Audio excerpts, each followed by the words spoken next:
Hello everyone. So today we're going to do chapter 2, which is freedom. So let's see what are we going to study in this chapter. Human history provides many examples of people and communities which have been dominated or enslaved or exploited by more powerful groups. And even now, there are some communities which dominate communities. They think they are inferior to them. Uh, but it also provides us with inspiring examples of heroic struggle against such domination.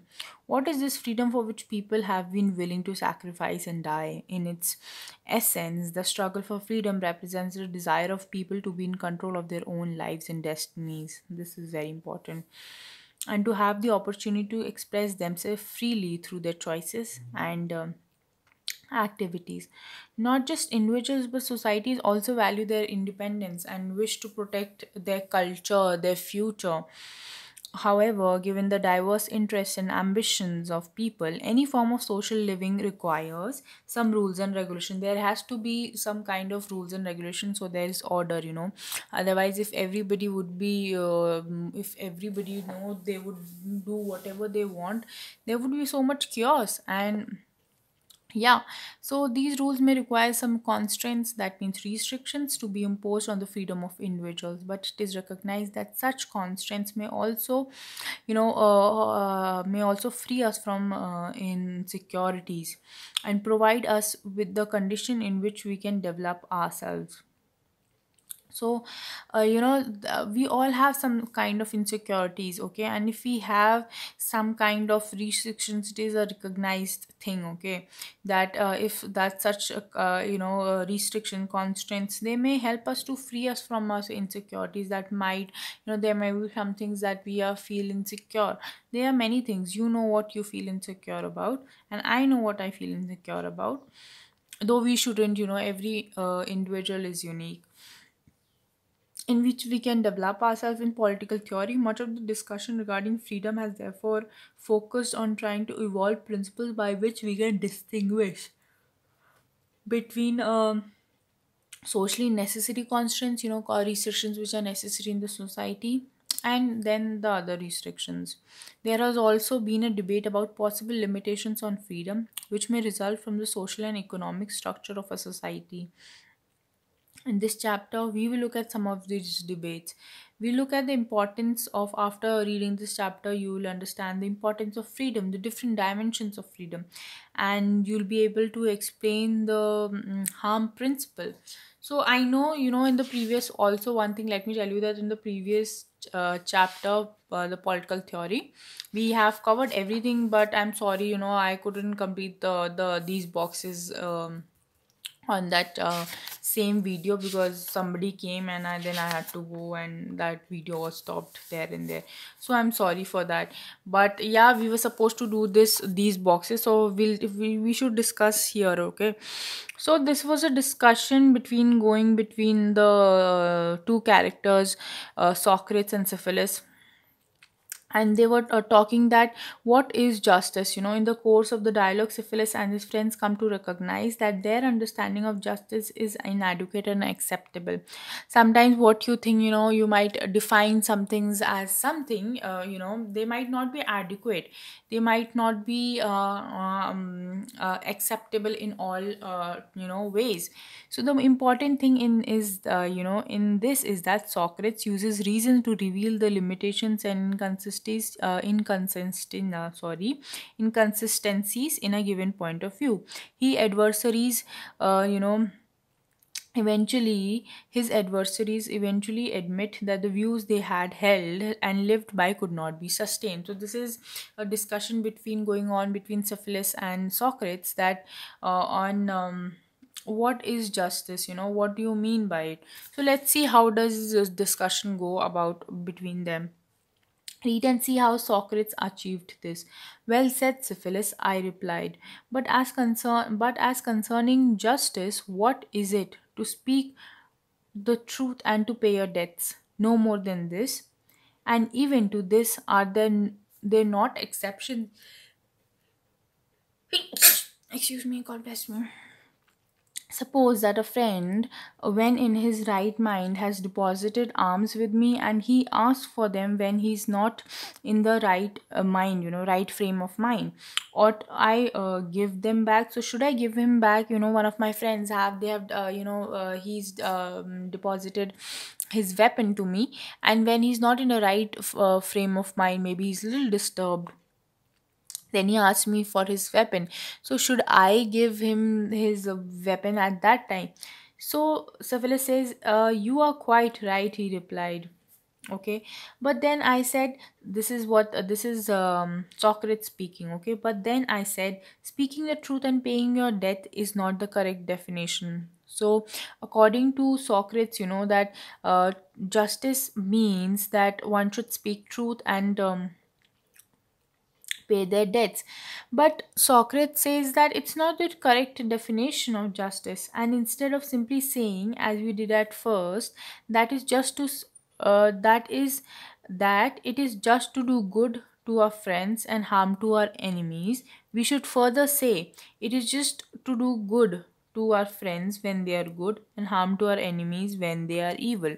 So instead of being good to our friends every time and everything, we should be good to our friends when they are good, and we should only be harm our enemies when they are evil to us. And not just that, because if we don't like somebody, we keep on planning and plotting against that person.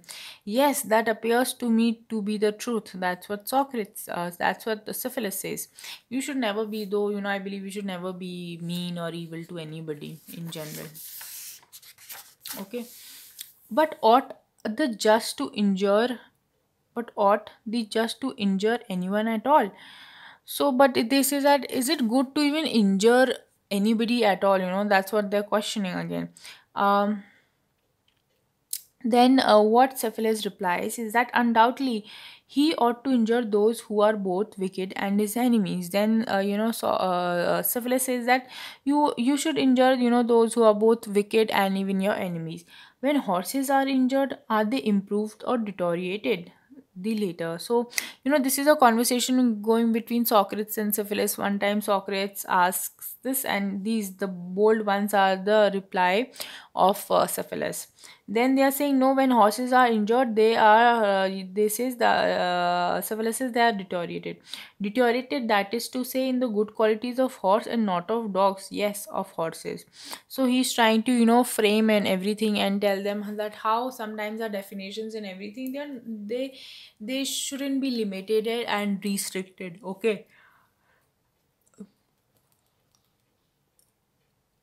and dogs are deteriorated in the good qualities of dog and not of horses, of course.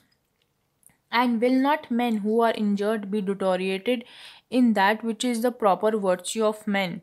Certainly. And that human virtue is justice, to be sure. So this is what they are saying, that does it mean to be this? Does it mean to be this? So Socrates is framing everything so that Syphilis gets a point of view from very different aspects. The men who are injured are of necessity made unjust. That is the result. Whoever are made injured, because that's the result of being their being injured is unjust, matlab not fair. But can the musician by his art make men unmusical? Certainly not. Or the horseman by his art make them bad horsemen? Impossible. And can the just by justice make men unjust? Or speaking general, can the good by virtue make them bad? Assuredly not. Sorry. Okay. Sorry. Nor can the good harm anyone.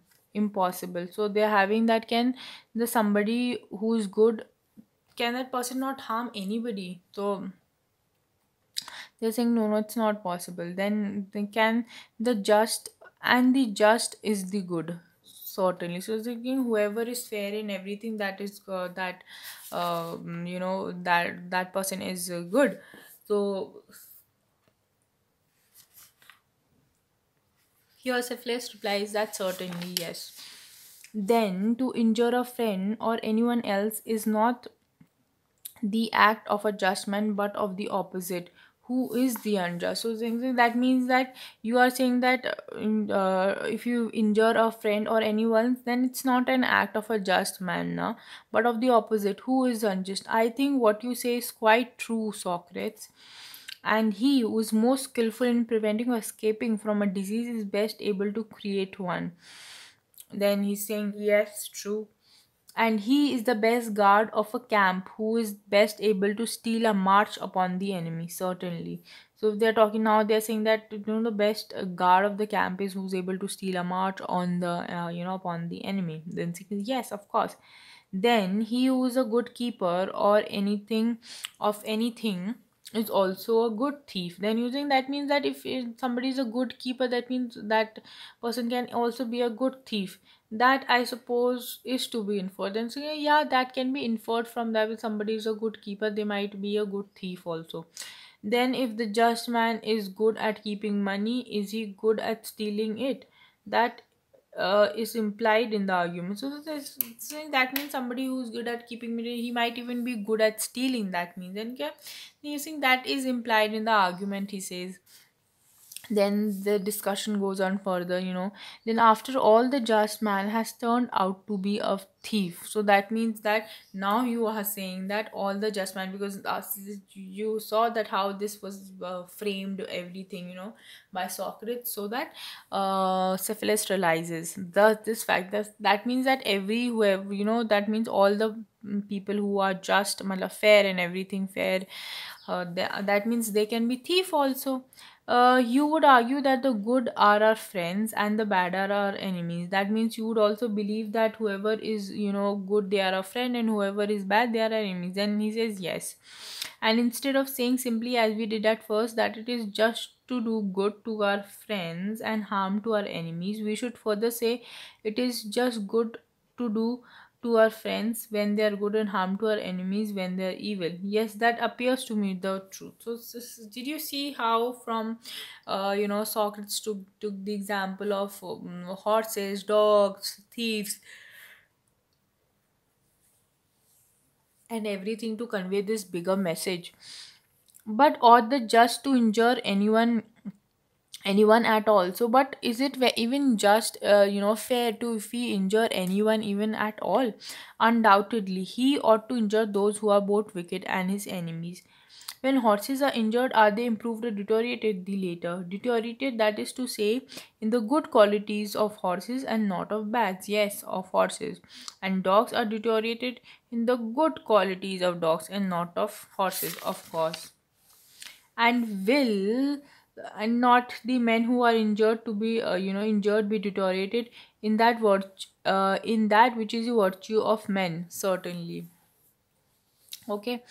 And that human virtue is justice, to be sure. Then men who are injured are of necessity made unjust. That is the result. But can the musician by his art make men unmusical? So then they question that again this questioning and everything has started. Okay. Or the horseman by his art make the horseman impossible? And can the just make men unjust? Or speaking in general, can by virtue make them bad? Assuredly not. Nor can the good harm anyone. Impossible.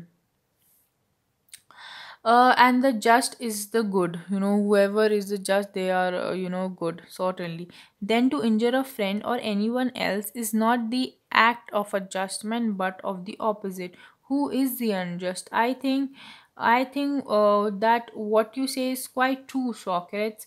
Then if a man says that justice consists in the repayment of debts, and that good is the debt and which a man owes to his friends, and evil the debt which he owes to his enemies, to say this is not wise, for it is not true. If, as has been clearly shown, the injuring of another can be in no case just. I agree with you, said Polemarchus. So that's how this discussion is gone between the friends of Syphilis and Socrates, where they are discussing that what is justice. And Socrates frames all these in a way that so that uh, Cephalus and his friends' viewpoint that justice is only to be, to be true, and he says na in the starting, and to pay your debts. Simply, he says not is to speak the truth and pay your debts. But then he says that no, it has a very broader meaning, of justice and everything. And then that's how Socrates portrays everything, and then clears his sorry their matlab broadens their point of view. So we've done this chapter, so the previous chapter, the boxes which were left, we have completed that. And now we should continue with the second chapter, freedom, the ideal of freedom. Before we set out to answer these questions, let us stop for a moment and consider this. Okay, the autobiography of one of the greatest persons and the 20th century, who was like one of the greatest persons of the 20th century, Nelson Mandela, is titled "Long Walk to Freedom." His book, he's written his autobiography in that. In his book, he talks about his personal struggles against the apartheid regime in South Africa, about the resistance of his people to the segregationist policies of the white regime, about the humiliation, about the heart, sorry, is it visible? Yeah, about the hardships and police brutality suffered by the black people in South Africa. These range from being bundled into township and being denied easy movement, about the country, to being denied a free choice of whom to marry. Collectively, such measures constituted a body of constraints imposed by the apartheid regime and discriminated between citizens based on their race. For Mandela and his colleagues, it was struggle against such unjust constraints, the struggle to remove the obstacles to the freedom of obstacles to the freedom of all the people of South Africa, not just the black or the colored, but also the white people. That was the long walk to freedom. So that's what he's talking about, what according, how his long walk to freedom came about. So if you get a chance, in your spare time, free time, try to read out these books written by such such great people like Nelson Mandela. Then we have Gandhi, then and others also. These it will just help you, to broaden your thinking, everything, and you will enjoy also. Okay. For this freedom, Mandela spent 28 years of his life in jail. Imagine spending 20 years of your life in jail. Just imagine you had to spend, when this COVID time was in peak, okay? We were locked down in our homes, okay? And this lockdown was so difficult, you could not go anywhere but just to stay inside your house. And that was tough for us. And just imagine somebody spending 28 years of his life in jail, often in solitary confinement. जैसे once some एक तो होता है jail cell जहाँ पे 5-6 this criminals are they who've done who stay together in one cell. But solitary confinement is like that one person, he stays alone in that. Imagine you staying alone in one room, all confined, you nobody to talk to. Just imagine the mental pressure you would have, mental torture. Imagine what is meant to give up one's youth for an ideal, to voluntarily give up the pleasure of talking with one's friend, of playing one's favorite game. Mandela loved boxing, of wearing one's favorite clothes, of listening to one's favorite music, of enjoying the many festivals that are part of one's life. Imagine going up all these and choosing instead to be locked up in alone in a room, not knowing when would one be released, only because one campaigned for the freedom of one's people. For freedom, Mandela paid a very high personal price. Do only great men and women fight for great principles like freedom?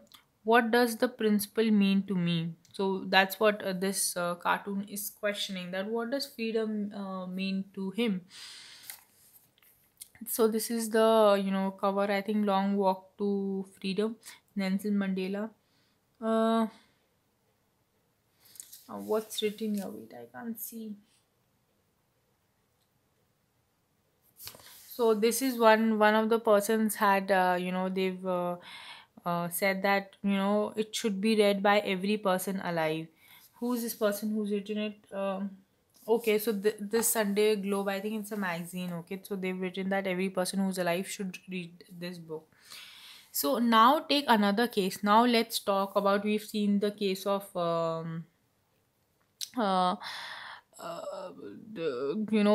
another case. So another case, okay. Gandhiji's thoughts of non-violence have been a source of inspiration. We know that Mr. Gandhi, who's father of a nation, has inspired so many people, and has been a source of inspiration. And one of the source of inspiration for whom he was Wang San Suu Kyi. Remember, we've studied about this. Sorry, we've already studied in the previous books of political science about this lady, who is the one of the leaders of Myanmar. Okay, and as she remains today under house arrest in Myanmar, separated from her children, unable to visit her husband when he was dying of cancer, because she feared that if she left Myanmar to visit him in England, she would not be able to return. Wang San Suu Kyi sees her freedom as connected as the freedom of a people. Her book of essays bears the title Freedom from Fear.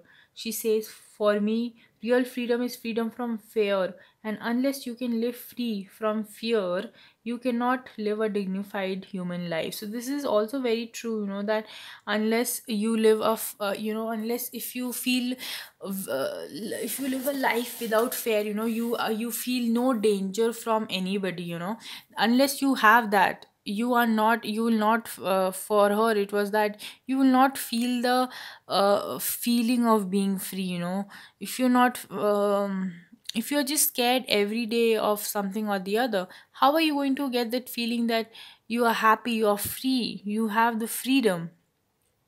And you cannot even live a dignified life in such a case. These are deep thoughts that lead us to pause and consider their implications. We must not, her words suggest, be afraid of the opinions of other people, or of the attitude of authority, or of the reactions of the members of our community to the things we want to do, of the ridicule of our peers, or of speaking your mind. Yet we find that we often exhibit such fear. For Wang San Suu Kyi, living a dignified life requires us to be able to overcome such fear. So, living a dignified human life, for her, that's what is very important. And today, she must be around 70 years old as of September 2021. Okay, also, recently again she was, after all this happened, this book was written, like long, quite time, and after that she even became the just like we have prime minister, she also became that. And then in her country, recently there was this Rohingya issue also, which made Myanmar again very famous. And right now, at present times, she's going under trial for many charges which are against her. And the minimum punishment, for each of the trials is 15 years.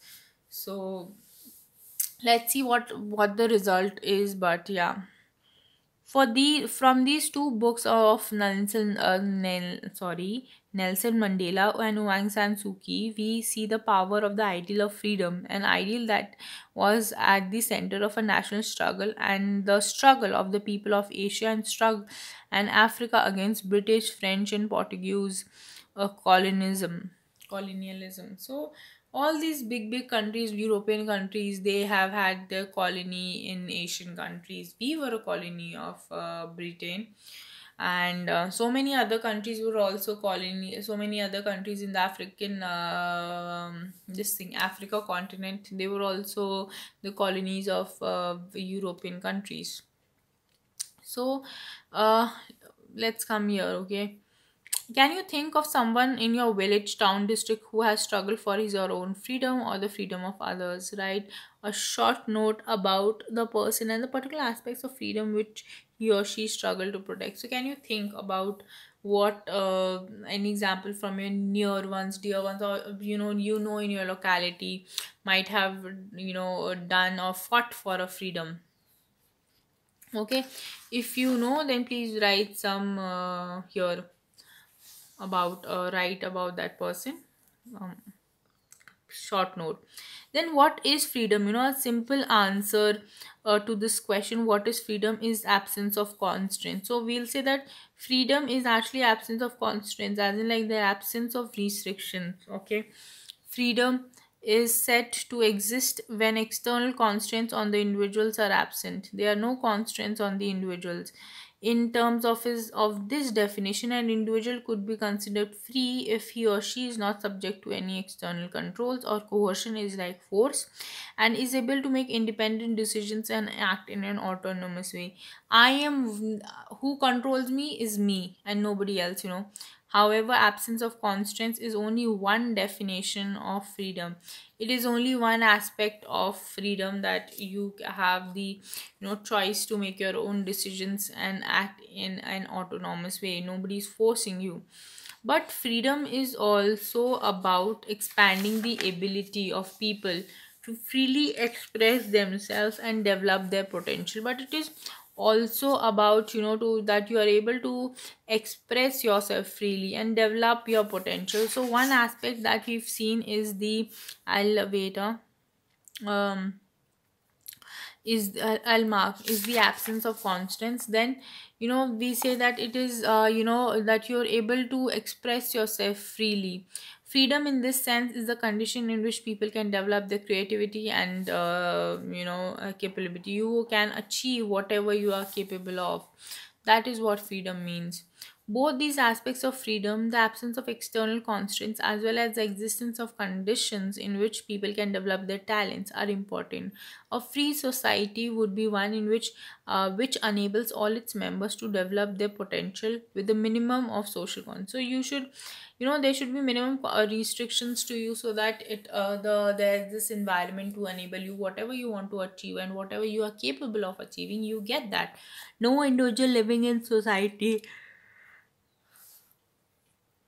can hope to enjoy total absence of any kind of constraints or restrictions. It becomes necessary then to determine which social constraints are justified and which are not. So here this is very important, that which you cannot just you cannot just constrain somebody in the name of society. These constraints or restrictions have to be justified, and that in a society, in a social, that which social constraints are justified and which are not, which are acceptable, which should be removed, which should be removed. So this is also important.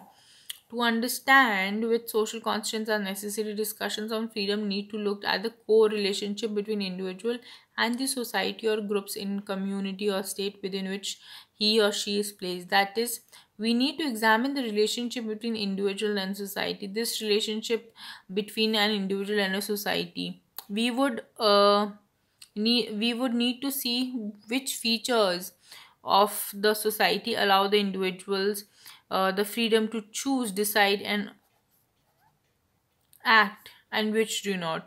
So if we talk about how will we differentiate between that this should be acceptable and this shouldn't be acceptable, then the easiest way is to that whichever feature of the society allows the individual the freedom to choose, decide, and act, and which does not, that can be the criteria.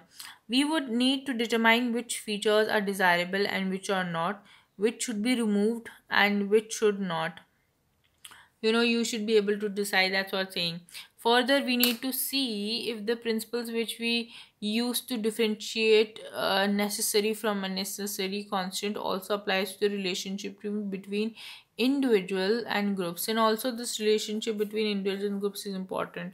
Not only choose, decide, and act, but also the relationship between an individual and a group or a nation. Thus far, we have defined freedom as the absence of constraints. To be free means to reduce uh, or minimize social constraints that limit our ability to make free choices. However, this is only one aspect of freedom. To put it in another way, freedom has also and has also has a positive dimension. To be free, a society must widen the arena in which individual groups, communities, or nations will be able to charter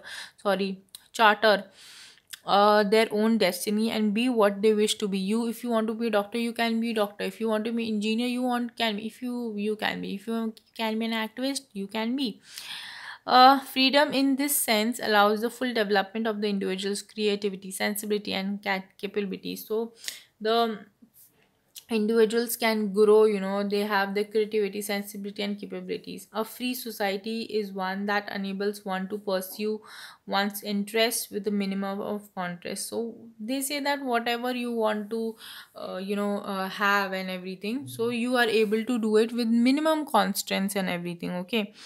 uh, then a free society is that is the one that enables uh, one to pursue one's interest with a minimum of constraint. Freedom is considered valuable because it allows to make choices and to exercise our judgment. You're able to make choices and have your own judgment. It permits the exercise of the individual's powers of reason and judgment. You have the power. You are free to use your own reason and judgment for your whatever you like, for how it goes about in a situation, and then you can use your power and judgment how you think about that. So yeah,